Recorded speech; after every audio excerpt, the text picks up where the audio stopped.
The migrant crisis, it's deepening with images surfacing of Hungarian riot police firing tear gas and water cannons to force migrants back from the Serbia-Hungary border. The standoff with police, it's coming to a head in the town of Horgos, and that's with some migrants throwing stones and water bottles at authorities, spraying them with gas. One migrant, Amir Hassan from Iraq, he said, "We fled wars and violence and did not expect such brutality and inhumane treatment in Europe." Of course, Jose, UN Secretary Ban Ki-moon, has come out condemning this, saying he's shocked at the way that the treatment of these migrants, what's happening on a global scale. He's saying it's unacceptable, and yet they're doing it, firing tear gas and water cannons. These governments are getting very desperate with the influx of people just flying over their borders. They have a right to have an autonomous border, but at the same time, you see things like this. One image in particular with a woman being sprayed in the face, and it's gut-wrenching. I mean, there's definitely violations of international law when it comes to the treatment of refugees going on. Like you mentioned, though, the influx of migrants, it's above and beyond of what any government in Europe is able to do. Germany is leading the way. Even Germany, that is taking over 800,000 refugees in, they had to close one of their borders because they couldn't control the traffic anymore. So we see something that is very, very sad. Today I was listening about this new documentary. It's a 3-minute documentary that it just came out. It's a virtual reality piece. It's called This is Aleppo.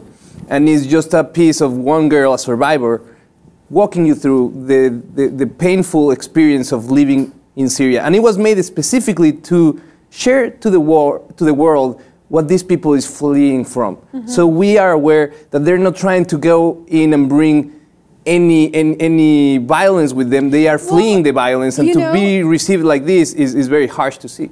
These are really graphic images. At the same time, though, what do you say to states and countries? There wouldn't be a state or a country if they didn't have autonomy and a way to control their own borders and who comes in and who comes out.